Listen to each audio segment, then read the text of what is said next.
Hey Mo, Hey, Ricky. we have like such a great show today. Oh my gosh. The doctor is in. The doctor is in. The doctor is in. Happy Wellness Wednesday. Happy Hump Day. Happy whatever you need to call it to get through your week. But we call this the Pink Table Talk edition of I got The my Doctor mug. is in. I love it. We're talking all things breast cancer, family history. We're bringing families to the table so we can have this conversation. So today is our very special Pink Table Talk. Who we got, Ricky? We got Valencia, Valencia, my TMBC breastie sister. And she brought it. I said, can you bring your family? And look who we got. We have her mom, Betty, her sister, who is a triple positive breast cancer survivor, thriver. We have her Aunt Pat. We've met Aunt Pat. She hung out with us at the shoe store. And her beautiful daughter, Jasmine. Hey, Demetria, can you pull your screen down a little bit so we can see your whole beautiful face? There you go. So Valencia. Welcome everybody. Yeah, welcome. We're so glad to have you. Haley Dinnerman from the Triple Negative Breast Cancer Foundation. This is kind of our brainchild to have a Pink Table Talks. And our point is to know her story. We as Black women have so many secrets, and we just don't talk about health. And it's just so frustrating to not, have an understanding of where we came from, of what our history is, of what diseases are in our families. And so we designed this program to bring these conversations to the kitchen table. And Ricky, it's really important because the screening guidelines for most cancers, breast included, all say for people at average risk, right? But if we don't quantify what our risk is, and I just did a radio segment in Philly today on this very same topic, if we don't know our risk, then we may not be getting the right screening. Because, when you look at things like breast cancer, the number 1 and 2 risk factors, being a woman, getting older, number 3, family history, number 3, before what you eat, before when's your period, if you had babies, did you breastfeed, all that other stuff. Family history is like the number 3 risk factor. And so it plays a role. You're right. It's something that we don't like to talk about, but we have to let our faith be bigger than our fear. And we have to know that, people talk about things like generational curses and stuff like that. The way to break cycles and the way to bring in healing is to shine a light on these things. And so this is a very brave family to do this. And we gotta talk about how to do this and mirror this for people who are having these same challenges. And it's a perfect time because holidays are coming up. Right. And this is the time. Talk about it. Right. Exactly. Talk about it. Yeah. But how do we do it? How do we start these conversations? How do we motivate our families to tell all their business? They think it's their personal business, but it's really for the whole family. So Valencia, welcome. Take yourself off of mute and introduce everybody. And Valencia is an outspoken badass advocate. Yes. She is everywhere trying to do everything and take care of everybody. She goes to every conference and she's teaching people yoga, and she just is out there in the world trying to spread this word about breast cancer and TNBC. So we're so glad you're here, honey. Yes. Thank you. And, when I was diagnosed at the age of 33, I had no clue as to what to do, how to navigate. Jasmine was 5 years old. I had a 3-year-old, 4-year-old, 5-year-old, 8-year-old. And it was almost impossible to learn everything I had to learn very fast, very, very fast. I had to educate myself. I had to educate my family so that they could be in place to help me when I was going through treatment. I was a classroom teacher. It was really difficult, very, very difficult. So when you say now I'm doing this work, I want people to understand how difficult it was then, raising 4 children, teaching school, high school English, going through treatment and working while going through chemo. But now, yes, my life is such that I can be on stage and speak and do my yoga, but people don't know the backstory. 15 years later, Yes. And when my sister was diagnosed 5 years ago, I knew a lot of information to help her and to go with her to her appointments. And I'll never forget it. My mom was turning 70. And we had this big birthday party for her. And we all came together. And that's when my sister shares the news that, she has her diagnosis. So my sister's here, which is great. And then my mom is here, and my mom was with me throughout treatment. She came here when I had surgery. She was here. My sister, she would get the kids. I remember during spring break, I had a treatment. So my sister, we shipped the kids to her so that I could rest during spring break. So she had my three of my four kids. And she was like, girl, I don't know how you do this.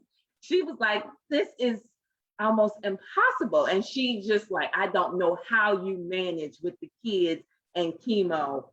And then my Aunt Patricia, she flew down when I had one of my chemo cycles too. So everybody took part in my healing, in my journey. I had people to fly in or drive in for every chemo session that I had. And that is what made the difference for me. That is what made the difference. So that's who's all here. My daughter was 5 when I was diagnosed. Now she travels with me. She's gone to Living Beyond Breast Cancer Conference with me. She's gone to the Metastatic Conference with me.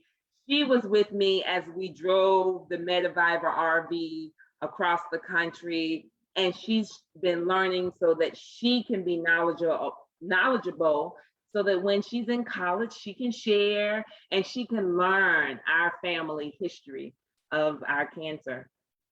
So that's everybody who's here. Jazz, how old are you? I'm 21 now.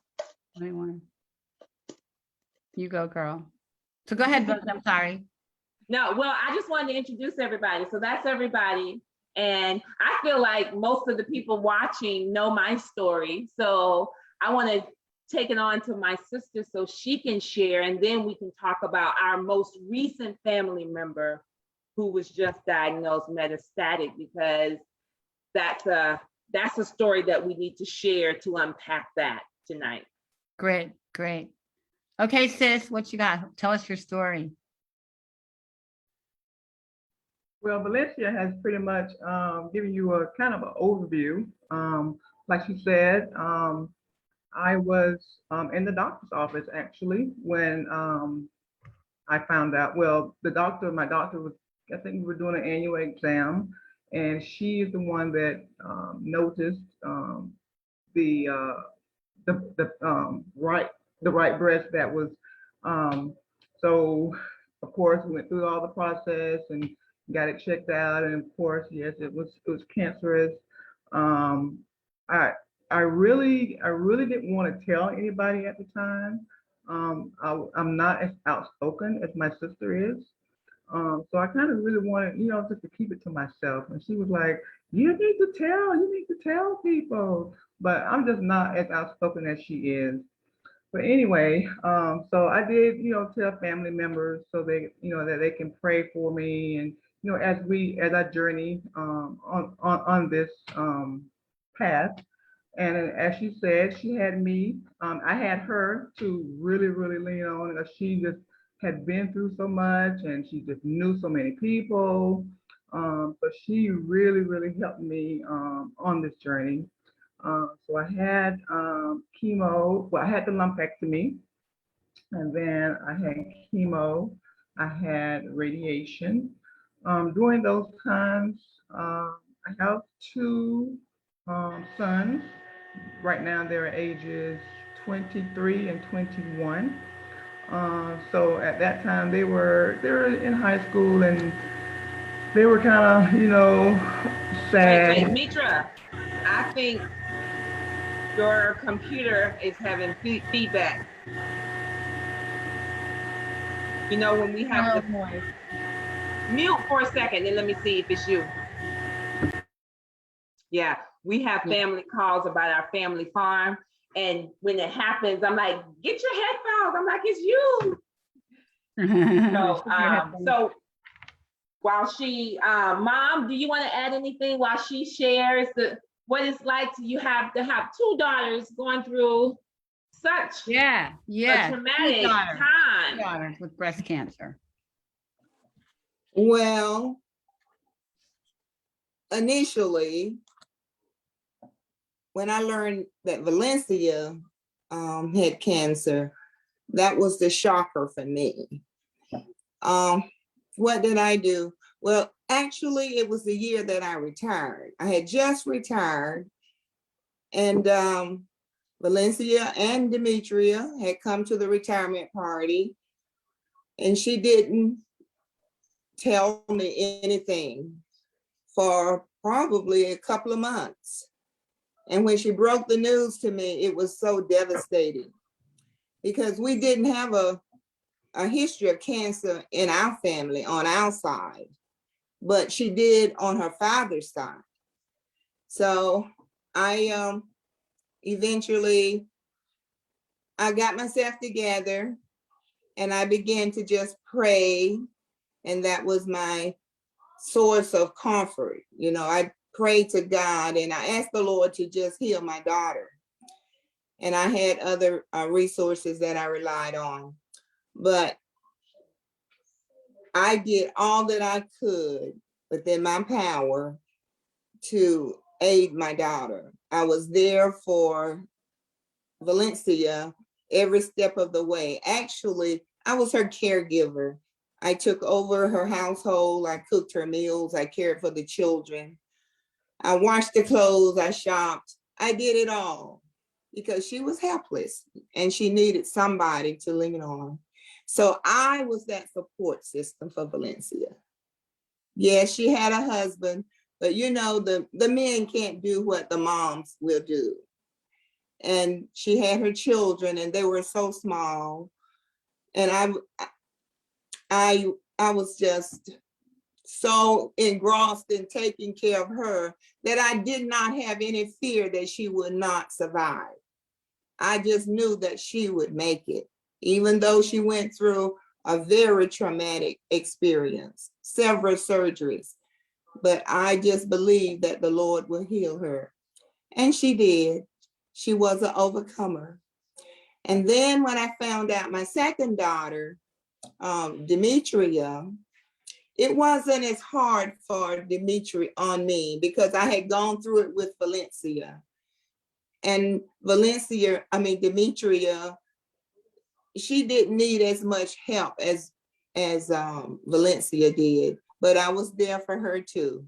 So I just thank God that he put me in, he empowered me to do what I could do at that particular time to assist my girls. You go, Mom. You go, Mama. You do what a mama wants to do. I'm in tears over here. I know. I know. Thank you for that, Mom. So, Mom, is Valencia the youngest of your children? Yes, she is the youngest. And where's Demetria fall in the ranking?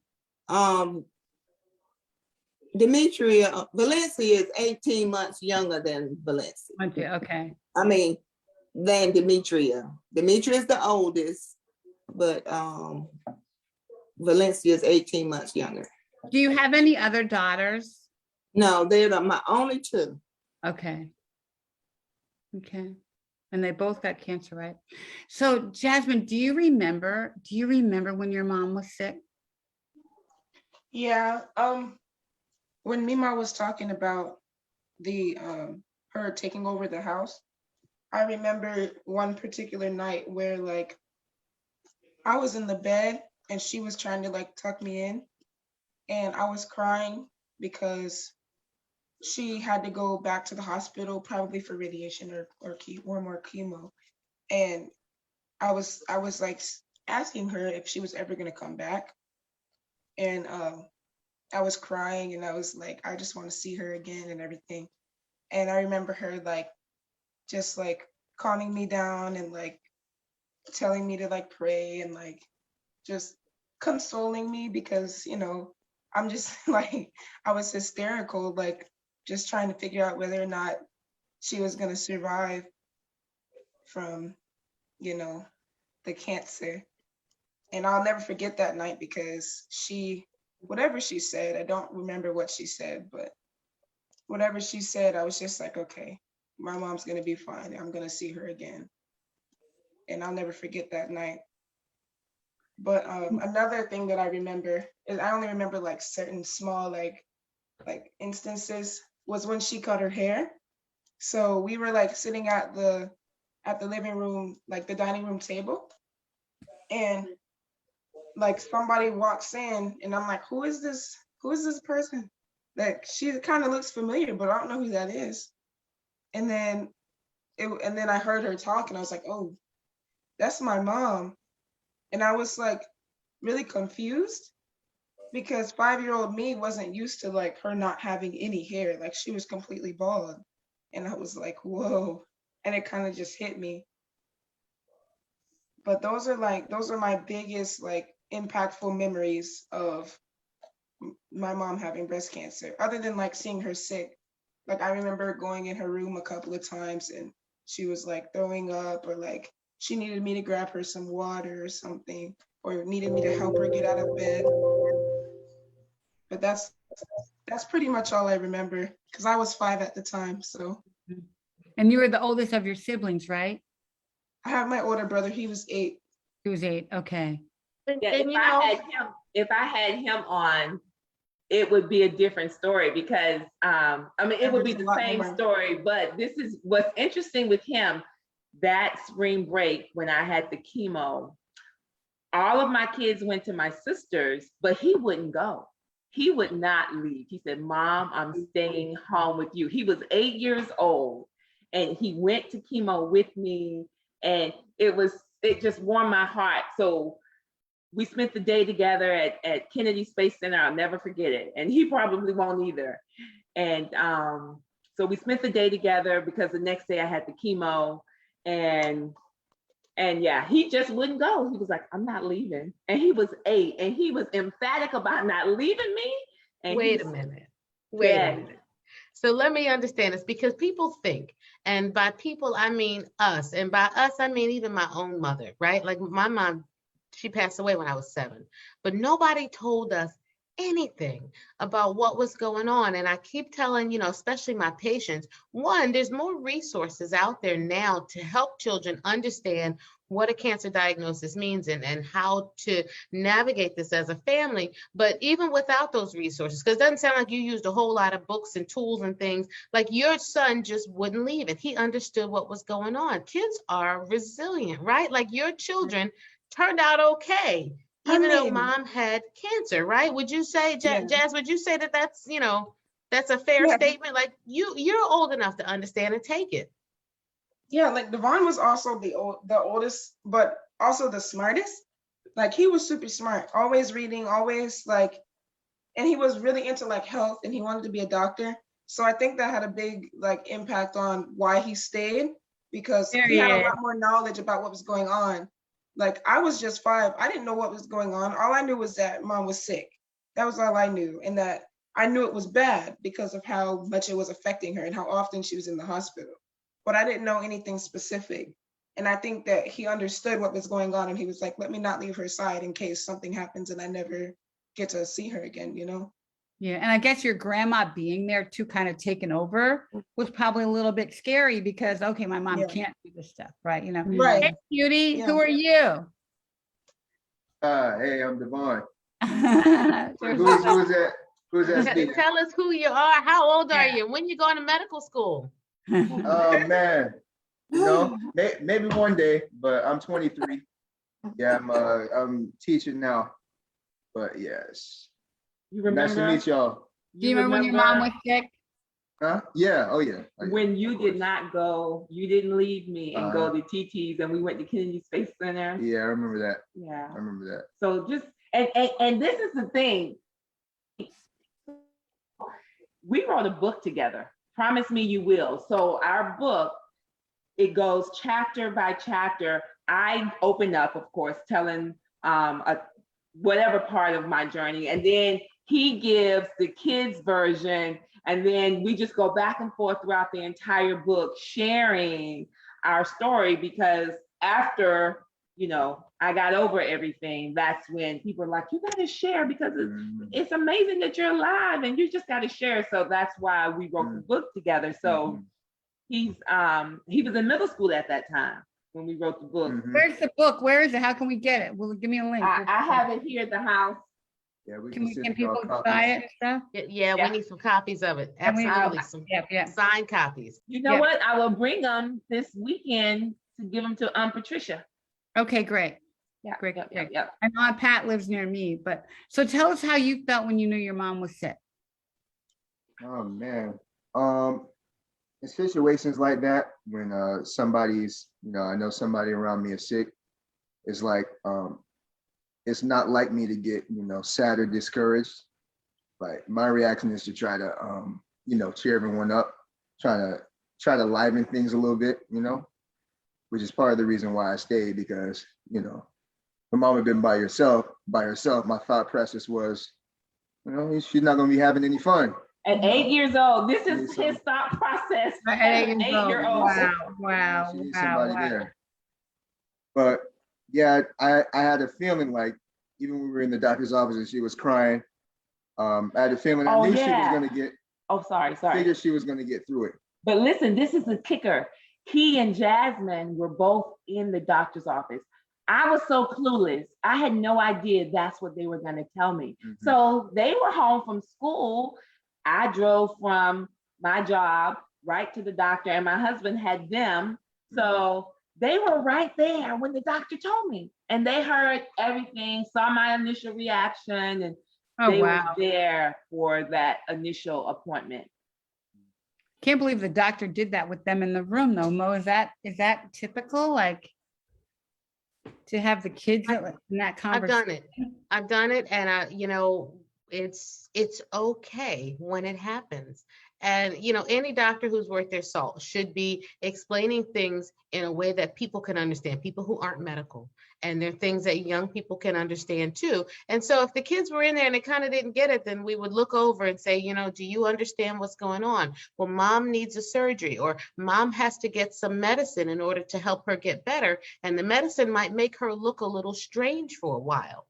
Medicine might make mom's hair fall out. Medicine can do certain things. And so we kind of explain it in a way so at least the kids are like, okay, so if I see this, I'm not going to freak out. And it's not something that I see every day, but honestly, I wish I saw more of it. And if it made the office visit longer, I would be okay with that, because sometimes hearing it from the doctor can help the family a little bit, not have to break that news to their children. And I'm willing to be that sacrificial person. I'm willing to take the hit and tell the family, instead of mom having to tell the family and they all break down at home. We can do it right here, and we can answer questions about it. So I wish more people would bring their family members. Right. And even my oncologist gave my kids a book. Mom has breast cancer. Now what? And it was a kid's book, and they could color in it and all of that. So, that was 2006. So my oncologist was like you, Dr. Mo. She was amazing. We still talk. We still have a great relationship.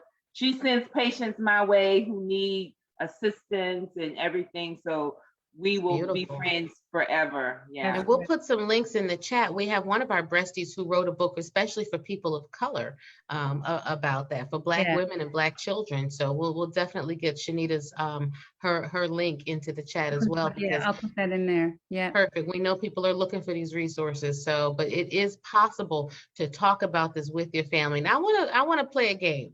And I want to, Valencia, I want to ask you, and did we get to your sister's story yet, or do we need to? No, we need to go back to Demetria. Yeah, we got to finish her story. Let's finish her story. Finish She her has the story book in her first. hand. She has the book in her hand too. Perfect. Yes, this is the book that Valencia was referring to. Promise. Hold it up Promise. more. You There see? you go. Yeah. Yeah. So Valencia, you have to put the details in the chat. Yeah, I will. Anyway, so where was I? I think I went through chemo, went through radiation. My boys were, I think, in high school or maybe middle school. I can't really remember.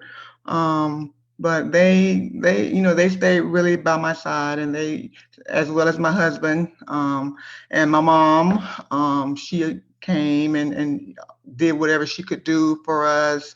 My sister was a tremendous help with her knowledge and with all her people that she knew. So that was great as well. Other than that, the chemo and the radiation was, that it really was hard. I usually, when I would get chemo, I would probably go in on a Friday, so I would have the weekend to recover. So I mean, it was. I'm not gonna say it wasn't bad because it really was. It was really bad. But Really bad. like my mom said, we prayed and we just asked God to just give us strength to go through. Other than that, that's pretty much my story. Did your kids reach out to Valencia's kids at all after having, they were so much younger when she was sick, right? But They were. I don't recall. Jazz, do you recall Jazz here? Yeah, she's there. I remember, but no, I don't think they really needed us because they were way older than we were. Like, Right. when everything happened. Mitra, So this they, is- I think this they was were able just- to process it a little bit better. Yeah, this was just 5 years ago. So my sister's kids were in high school. They And, were. they were self-sufficient Yeah. for Yes. the most part, which helped tremendously having older, it's bad enough going through a cancer diagnosis, regardless of the age of your kids, but it Right, is helpful if your kids are not toddlers and babies. It does. Yeah, and that can, is. and that is a can big bathe help. themselves and feed themselves as opposed to when your kids were little. Yeah. So Auntie Yeah. Pat, what were you doing through all this process? Like you were kind of watching from afar and like.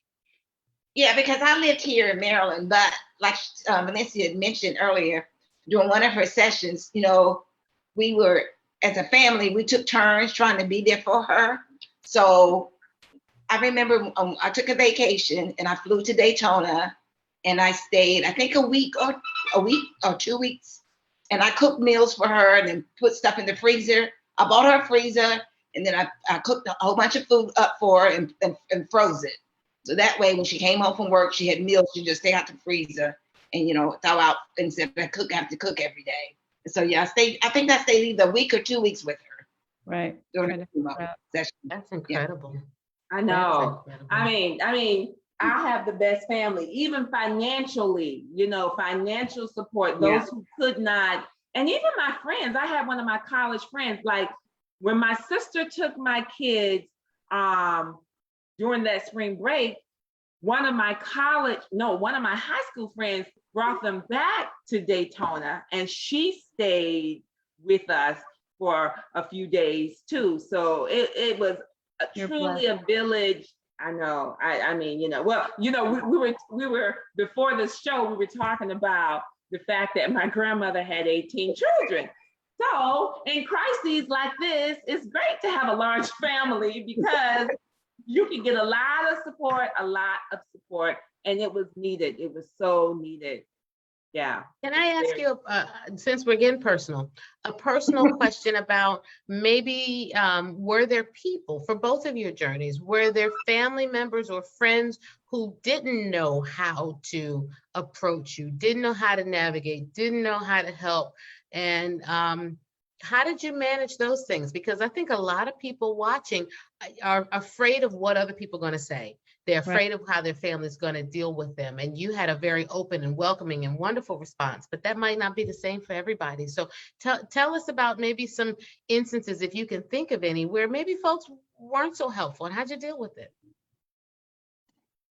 Well, Did you lose any friends or family? I had some friends who I thought should have been more of a support, but people, I mean, all of my friends were around my age and they had children around my age. So I had to think, okay, they have children and they're raising their children and they're teachers, whatever.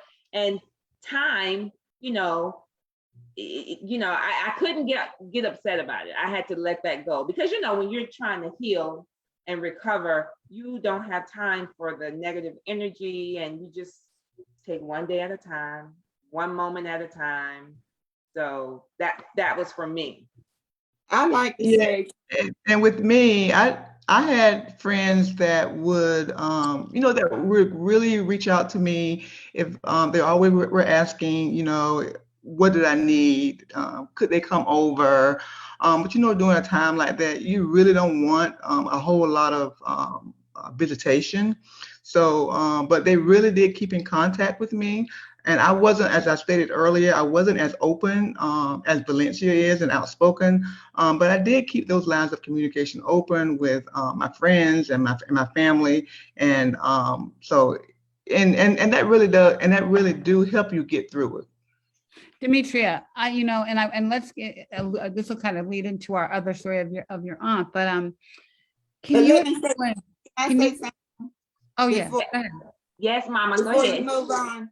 Yeah, From my observation of Valencia, she had great support from her church family, her co-workers from school, and some of her community people. They would cook meals and bring by. They were very supportive. Yes, thank you for saying that, Mom. I did the school. They raised money because, well, let me just share a little bit more. So after I finished chemo, my oncologist told me that I did need to go through and have the bilateral oophorectomy and a double mastectomy. So that was the information I was given at that time. Now I can truly say now that is not protocol for someone who's triple negative. It so is not. But without the genetic mutation, without a genetic mutation. yes, I didn't have a genetic mutation, but they were so concerned in 2006 for a Back then. 33-year-old Black So person young. to Yep. get, they were like, we're gonna do everything we can. And so where it came in with the school, people felt so bad for me when I had to have the bilateral oophorectomy. And then my kidneys shut down and I had to go back into the hospital and I had to recover from that and then have the breast removed. And I had the expanders in, I got a very bad infection. I had to have the expanders removed. And then I had these big holes in my chest because I had a womb vac connected to me. It was bad. I mean, I had nurses coming in every single day. It was really, really, really bad. So my sister keeps saying I'm more open. I'm open now, but during the time I was sick. I wasn't talking about it to nobody. I was just going through the process. But once I recovered and gained my strength, the people who knew my story, they were like, you need to share this. You need to tell this. You need to share. So that's how I got really into advocacy. But at the time, I wasn't sharing because I couldn't. But that's why I got so much support. People knew. And then I was a good teacher. I mean, I was a National Teacher of the Year in 2013. I had a great relationship with my parents and my students, and I was doing a lot for the school. So that is what, it prompted people to do for my family. I mean, they felt bad for me. They just really felt sorry for me and what I was going through so young with these 4 babies. Yeah. So young. Wow. Wow. So great. Demetria, I was going to ask you, why didn't you want to talk about it? I'm always curious about that. Is it because you wanted to keep your business to yourself? Like, why? I'm just curious. No, not really, because if someone was to, talk about it, I mean, I would talk with them. I'm just kind of like a private person. Okay. I just don't, pretty much tell, if I just don't tell my business, but I mean, it's not like I was trying to keep it a secret. I'm just a private person. Okay. All right. So talk to us about your aunt. Yes. So Jasmine and I, we were at a breast cancer conference. Well, we were going to a breast cancer conference that was canceled. This is right before COVID, March, but I had already purchased the flights for me and my daughters. YSC?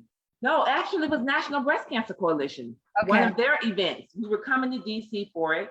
And this was maybe October, November. my aunt had told me that she felt something in her breast. So when the conference got canceled, we stayed with her.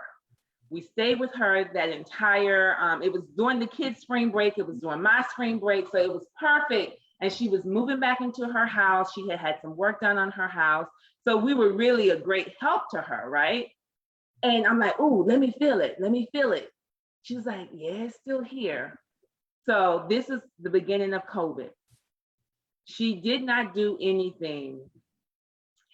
So now her cancer has metastasized to her lungs, to her brain. She had the leptomenial disease. It's in the lining of her skull. Now talk about private. Wow, yeah. No one in the family knew this. I knew she had the lump. So when her health started declining, all I kept thinking, and even when I would do talks, I would be wherever doing a talk via Zoom or whatever, I would always reference her because we're talking about disparities and why is it that Black people have a higher mortality rate in all these incidents. But this is one of the reasons right here. You know you have an issue. And I sent her how she can get a free mammogram because I'm resourceful. I know how you can get a free mammogram. She didn't have health insurance. So now we're all dealing with a family member that has metastatic disease. And it is, they pulled 2 liters of fluid off of her lungs when she was at Hopkins. And now she needs the drugs, and we're trying to get drugs through pharmaceutical companies, and she still doesn't have insurance. So it's now we're all together again, supporting her. People are living with her, cousins. Some of my cousins have gone, and I'm gonna go after Christmas to do what I can while I'm off for Christmas break. And everybody is pitching in financially, and it really sucks. It really sucks that here we are again. Now we lost an aunt in 2018, 2019. Another aunt, she had insurance. She was in the military. She knew my journey. We talked about the health issues that she was having. She never had chemo. She died of metastatic disease. And so let's talk about this, right? And let's, because there's the fight or flight response, right? And then there's also the reptilian response where you just freeze. You don't fight, you don't flee, you just freeze. And I think for so many people having and hearing this diagnosis, no matter what they see in their family members go through, some people just freeze. That fear is paralyzing. Talk to us about how you were able to deal with those moments of being fearful. How did you make that transition? Because that's what's missing for a lot of people. They don't know how to go from fear to action, and fear to faith, and fear to something, a mammogram or anything, even just phoning a friend, fear to whispering a prayer. How did you make the transition?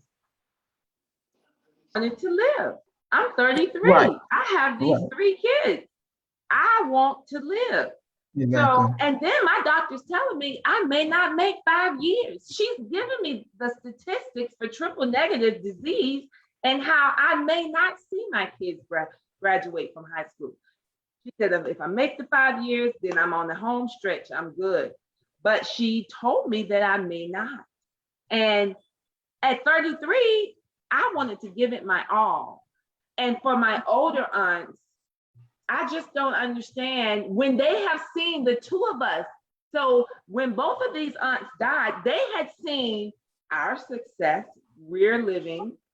We made it through our diagnoses. They were a part of my aunt, she came here also. Patricia's sister, she came here. She assisted as well. But I think one of the things is that yes, we want to live. That is the main thing. Not saying they didn't want to live, but well, I know some of them, well, they're probably saying they don't want, chemicals in their body. So, but if that's what it's gonna take for you to live, then why not? Mm-hmm. It's interesting that they watched you go through the experience, but they made different decisions for themselves. And your aunt still is, I mean, she's still dealing with it and really kind of dependent on all of you to help her, right? When she could have saved herself. So when she had the tumor, did she just not talk about it? Like you just sort of assumed she was dealing with it and like, or is it because she didn't have health insurance that she didn't do anything? Like there's so many factors in here that. But she did, Mo. She started seeing a holistic doctor. She did. She started seeing some holistic doctor, and she was getting scans, whatever. But let's be honest. She started seeing that holistic doctor just like in the last 6 months, right? So it wasn't initially. Now I have a neighbor. She lost her mother to breast cancer, and within 3 weeks, 4 weeks, she lost her daughter. She has a family history of breast cancer. And she decided when she was diagnosed, she was later in her age when she was diagnosed. She was in almost 70. She said she wasn't having chemo either. She said, I'm not doing it. I saw what it did to my mom. I saw what it did to my daughter. And she didn't, but she radically changed her diet. She radically changed everything. She took the herbs and she took, all the different supplements that she took, and she's still living, 85 years old. But my auntie, she waited. I mean, she had this disease and she had this lump we don't know how long it was there. We could feel it, 2 years ago, but we don't know how long it was there. And she doesn't know how long it was there. And she didn't radically change anything. She just did not. Everybody's cancer is different. Like you have to give the disclaimer. We don't know if your neighbor had surgery and didn't do chemo. Did she have, whatever else? Or did she had nothing. I do know. She had nothing. She had absolutely nothing. Okay. She had absolutely nothing. And her stage was maybe different than your aunt's stage. We don't know what Yeah. stage she was diagnosed at. But the thing that I want to hone in on is that, too often in our community, we think that it's either or. We either have to go an entirely herbal, holistic route, or we have to choose medicine. And I tell my patients all the time, it's not either or, it's and anything else that can help your body to heal, help your body to fight, help you to have more energy, help your body to return to a state of wellness, because, cancer is a disease of the metabolism and of the immune system and of the ability of our body to recognize cells that make mistakes. Right? One cell that makes a mistake lives forever, makes 2, makes a million, makes a tumor. And so if we can help our body to recognize cellular mistakes, it can help to heal itself. The challenge is, though, that, by the time a tumor develops, many times we're a little bit further run down our metabolism, our nutrition. We might have diabetes. We might already have hypertension. We might already be obese. And it's hard to catch up. But if we believe that our body can heal itself, right? If we believe that our bodies have self-healing mechanisms, and why can't it heal from the effects of radiation? Why can't it heal after chemotherapy? Why can't your body restore after those things, right? If our bodies can heal themselves, then surely they can heal themselves after an insult, after an injury, after a treatment. Right. And that's the thing, like we got to put these things together in our community, because our people are dying thinking they have to just choose one path. Every path is available to them. Yeah. Did you guys have any family gatherings where everybody was together so your two aunts could see how you guys were thriving? I mean, I guess they watched it from afar, but still, it just seemed like a conversation in the family from everybody that they would be into it, or they'd be in it. Listen, we were all together. Let me tell you when we were all together.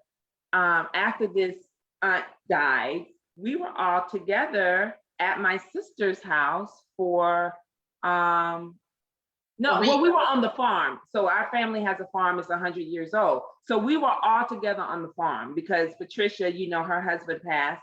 So they all drove to the farm. So we were all together on the farm working and, you know, having meals together. We were all there. And yeah, everybody knows that both of us had breast cancer. Everybody in the family knows what we went through.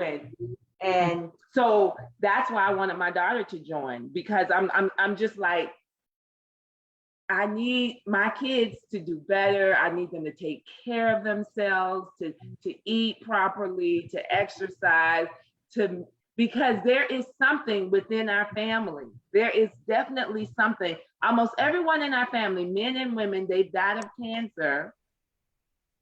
Almost everyone. It's too many. So there's something there. You know, and we don't have the gene, we don't have the BRCA mutation. Not that we know of, right? Not that we know of, right. There's Or is there another gene that we don't know of? I mean, there are many genes that we don't know of. It's true. I really believe there's a triple negative gene, but then you guys had triple positive too. But I believe there's something about Black bodies that we don't know. We just don't have the science. You know, that's what I talk about all the time, and it's so frustrating. Let me say this. I think a lot of it is environmental. It's what we put into our bodies, and it's lack of appreciating our bodies. We don't take care of our bodies. Now, like the doctor said, the body is capable of healing itself, but we must put those nutrients and minerals within ourselves for the body to heal itself. And if we don't adhere to the proper diet, well, we're destroying ourselves when we overeat. And you know, we love to cook and we love to eat, and we eat too much of the wrong thing. I mean, a little in moderation is fine, but I've learned over the years that I need to eat the green stuff. Maybe I don't like it, but it's good for me. So I've chosen, and I taught my daughters too, when they were children, to eat properly. And most of my daughters, they eat almost everything. However, we do put too much sugar in our bodies, and I've learned that. So when I learn something, I do better. And that's what we don't do. We know, but we don't practice what we know. And a lot of times that causes problems. You're right. And it's not just the food, it's stress, it's not getting enough rest, it's so many other things that can cause stress on the body, you know, because I got plenty of patients who eat organic and healthy and they're not overweight and they still get cancer. But there's so many factors. But you're right, for our community, diet is a huge one. What we put in our mouths is huge. And let me say this, the doctors don't tell you everything you need to know. Now, when it was back in the 80s, 90s, it may have been in the 90s, I learned that I needed vitamin D. So what I did, I was aggressive. I went to my doctor and asked my doctor for a test. And he said, "Why do you want that test?" I said, "Because I want to know what my vitamin D is." Well, when I got my vitamin D checked, it was very low. It was 13. And that is low. So I had to start working on building my vitamin D up. And over the years, I've gotten it up to, it's about 60 something now. Now it'll drop, but right now it's 60 something. I mean, there are lots of things that we just don't know. And we are insufficiently active. That's another talk about huge that. part. We're gonna have you back to talk about that one. Yeah, we're gonna have me back to do some yoga because so this has been so good. We're gonna keep it going. But yes, see, my mom was a biology major. And so my mother knows the chemistry. She was in labs at Bethune-Cookman. So she challenged her doctor. You know, why should she have to challenge to get a stupid vitamin D level test? That is just basic, baseline. You know, but we are not educated. as to what level it should be and what vitamins we should be taking. And that's another whole show for the new year. New Yep. year, new me. That's What right. should I be taking? What should I be doing doing? differently? What You is know, our because self-care plan? Yeah, that's what we're going to talk about in January. What's your self-care plan, right? as you know, we have to be sufficiently active. And that was one thing that my oncologist, she told me, you need to do yoga. And it was the hardest thing after all those surgeries, and my body was weak and I would cry. And it was so very, very difficult, but I just kept pressing my way. I kept pressing my way. And I know for me, yoga had a lot to do with the healing of my body internally, detoxifying the chemo, detoxifying after I was done with my chemo.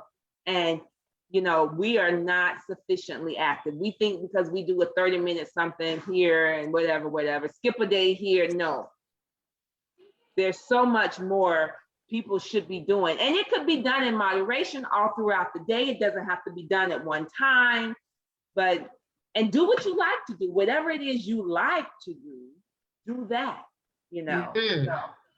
Whatever it is you like to do, Do that. Do that. I love I'm gonna put that. that in the comments. So Jasmine, you're the baby here. What are you taking away from all this? You're hearing all these, your matriarch is talking. Thank God for your matriarch. Like, so how do you deal with all this? I don't. It's like, it's a work in progress. Like, I already exercise a lot as it is. I usually do 3 or 4 times a week. And I also work on the days that I don't exercise. So it's like, I'm always active. And we live on campus, so there's a lot of walking every day. And on top of that, I have like a workout buddy. We're always exercising, always trying to make sure that we both eat like something green, or like making sure that we get enough protein, making sure that we're drinking enough water. And like, she would genuinely get mad at me if I'm like, I didn't eat breakfast today. She'd be like, why? Like, you need to take care of yourself. Like, and I know that I need to go to the doctor, because that's the only thing that I don't do enough is like go to the doctor, get checkups. I'm gonna make an appointment for you. Now. No, But I'm I'm gonna 21 now. I you. can't go. No, I can't go to that place anymore. I have to find. No. You can go to where Devon goes, Dr. St. James. It's a husband-wife team here.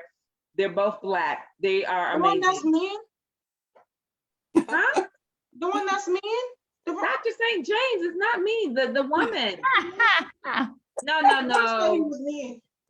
No. You're going to her. Yes. I will make an appointment for you so that when you come home over Christmas break, you can go to her. I love this so much. I love it.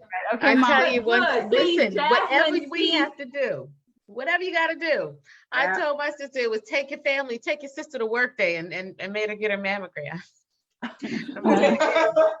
But you know that these are the things that we have to do in our families, right? This is beautiful. Right. I love this. This is so great. You guys have no idea what a blessing you are and how awesome you are, and how you're showing how within your family, there's so many facets of health and how you deal with things, from your aunt who's metastatic now to how you took control of your cancer, to how, you know, both of you took control of your cancer and how it's impacting, you know, baby Jasmine in terms of how she's living her life. So you all are such a blessing. And I know Aunt Pat, she was close to me. She is a warrior in her own way in terms of like just dealing with illness and how she's a caregiver. So we thank, for, you guys are just such a blessing to each other and to people being able to watch you and see how you function. And also just looking at like within a family, what can happen within one family. Look at all the things that you guys are dealing with in one family, right? And we do this instead of, because we've been going on, and we do this on a lot of shows, talking about the benefit of telling your family about your diagnosis and communicating and being somewhat open with it. Can we talk about how things would have been different? What would you have missed out on? Let's list the things that might have not been as good for you had you not shared this with your family. Like, let's do it in reverse. I probably wouldn't be here if I hadn't shared with my family. Yeah. Because, you know, the prayers of the righteous availeth much. And you got to, when you're going through this, it doesn't matter how much you're eating right and exercising and all that. You have to be praying. You have to be believing God for your healing. You have to have a group of people where 2 or 3 are gathered. You have to have people in your life praying with you and for you and helping you throughout your journey. That's just, you know, I know it's nothing but the grace of God that I'm alive. I know. Me and Ricky both, nothing but the grace of God that we are here. That's it. You know. Oh yeah, we know the prayers were going up every day, every minute for us. And, you know, thank God for that. But you're right that no matter what the cares you have, you know, we know who's in control. Yeah. Who left us here to do this work, Valencia? I know. And you would think because we have been sharing and talking and on stage but and sometimes I wonder, well, goodness gracious, there's still so much work to do. So much work to do. Every day, every day, every day, every day.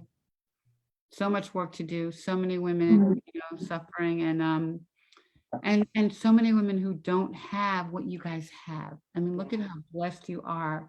When I look around and I talk to so many women, I talked to 3 today who are dealing with this alone and just don't have a resource and don't have friends. And we have a breastie in South Carolina who calls me very frequently because she's alone. And she doesn't have the support system. She doesn't have her mom there cooking for her and her daughter there hanging out with her and her son writing books with her and, you know, and her sister and then her aunties loving on her. Like, so you guys, you know, that love and that support system is so, so invaluable. And even for you, Demetria, who didn't really want to talk about it with everybody, you know, you knew who to talk about it with because you knew that you needed their help and they gave it to you willingly, however you would take it, right? So you guys are such a blessing and we just have to, you know, I mean, I think that's why we all have to work to help other people because there's so many people who are fighting this alone and don't know what to do and where to turn. And I think also just being a resource to your sister, Valencia, because you've been through it. Right. Hey, this is what chemo is going to feel like. This is what radiation, how bad it's going to suck. You know, right? Right. You had that as a reference point that you don't want to. And I think, and Jasmine, you have, you know, what to look for, like, you know, hope to God, you never, ever have to deal with this, but you have the strength of the women in your family to lean on, you know, God forbid anything happens and that, you know, you're blessed to have such strength in your life. Speaking of that, Yeah, Jasmine, can you got to have it? can you give some people watching, give us kind of the final word? What advice would you give to women who might be watching, who have kids, who are scared to talk about their diagnosis, or maybe they've finished their treatment and they still kind of don't know whether or not they want to share? You know, what advice would you have for people watching? To just be honest, because no matter how young or old your kids are, they need to know what's going on in your life. Mm-hmm. Like, if I didn't know what was happening and God forbid my mom had ended up dying, I would have been bitter about that. I would have been upset because it would have been out of nowhere. And like, we actually know people, like one of the ladies that I used to go to church with, she died very suddenly and at a young age. And she hadn't told anybody in her family that she was going through any type of health issues. And it's just like, it's kind of, it would be like a slap in the face a little bit. Like, obviously you care that they're dead, but you're also like, if you had told me, I could have helped you, I could have supported you. And like, for those who don't have a family, the only thing I could say is to rely on God, because that's the only thing you could go to at that point. But that's just, I couldn't imagine like what it would have been like if my mom didn't have anybody to go to. Like, how do you deal with that? But the only thing I could say is to just pray about it prayer definitely got us through a lot of it. Mhm. And look at God. Look at God. God retired you before she got sick, Mama Betty, so you could take care of her. You know, Demetria, you know, Valencia had it before you, so she could take care of you. Like, look at God. You know, it's all, you know, everything is in divine order, good and bad, right? So, You're right. You're right. yeah. Wow. So you guys, you know, Valencia was going to give us a little yoga preview, but we'll have to do that another time. You know, This is Um, good. we'll Yeah, do we it. talked another about Really, time. really great. And thank you all. Jasmine, thank you, darling, for coming. I know it was a lot for you to spend time with us via Zoom while you're in college, but thank I you. know. Thank you. And I We know it's needed time for your words. finals. Yeah. I'm leaving right after this. Okay, yeah, we see you change clothes. Be careful, Yeah. dear. Be I careful. I know it's time for finals too, you know, so. Yeah, I Yeah, don't really, good luck I'm with not it. worried about finals. Okay, you're going to hang out, right? Yeah. Well, no, like, I'm not worried because I know I'm gonna do good. Like, I'm not. That's like, I'm right. not- That's Yeah, right. that's right. Only straight A's. Wait, you wait, know? wait, wait, wait. Yeah. Jasmine. I have straight A's. Jasmine needs to be possibly one of your Interns, you want to be an intern? Interns. Yes. We love All right. it. Yeah, we need you. We need you. I'm gonna call Okay. you, okay? We need Okay. you interns. We're doing our next batch starting in January, okay? Okay, well, mom has all my And information. I'll get, I know, I'll find you. Don't worry. Yes, yes, she will. Okay. Yes, she will. Well, thank you guys for being here and sharing and being so candid and so Thank you. vulnerable and, you know, telling it like a TI is, right? Because that's what people need. They need to hear it and they need to see stories of success and what healthy relationships look like. And too often we talk about the problems and the dysfunction, but we don't show how it can all really work together. So Good. thank you for this conversation today. It's been so empowering and just Thank you, incredible. Dr. Carl. Such Thank strength, you all. I love you guys. Thank you. such strength. Thank you so much. It is. Yeah. You guys be blessed and have a wonderful holiday, and we'll get to the yoga. I'll call you, Valencia. Oh, definitely. Yep. We'll Oh, go this hang is out great. with that. All right, thanks, Yeah. Mom. Thanks, Thank you, Demetria. Mom. Thanks, You're Dad. welcome. Yeah, thank you, Triple Bye-bye. Negative Foundation, Haley Dinnerman. Yeah, thanks, Haley Thanks Dale. Yeah. for sponsors and you know, we hope this has been relatable and reliable and real. It's what we set out to do every single Wednesday night here on blackdoctor.org, and we appreciate the platform to do it. So Yeah. doctors Thanks, in. Amgen. Doctors in. Thanks, Amgen. Thank you, Amgen. Rusty love. That's it. And I got on my Fauci Yeah. sweatshirt today because the pandemic is still upon us. Wash your hands, wear your mask, social distance, get your vaccines, people. Because you know what? Just because we're tired of it doesn't mean it's tired of us. Yeah. Stay Do the safe. right thing. Do the right thing. Protect your families. Stay safe. Love you guys. God Stay bless. safe. Great. Next week, we're going to be at your house, Mo. Next week at the farm. I love it. The farm. We're coming, Haley and Melissa and I. We're going to be at your house. We're going to have a great show. Bring it. Love Take you. care, everybody. Bye. Bye. All right, bye. Bye.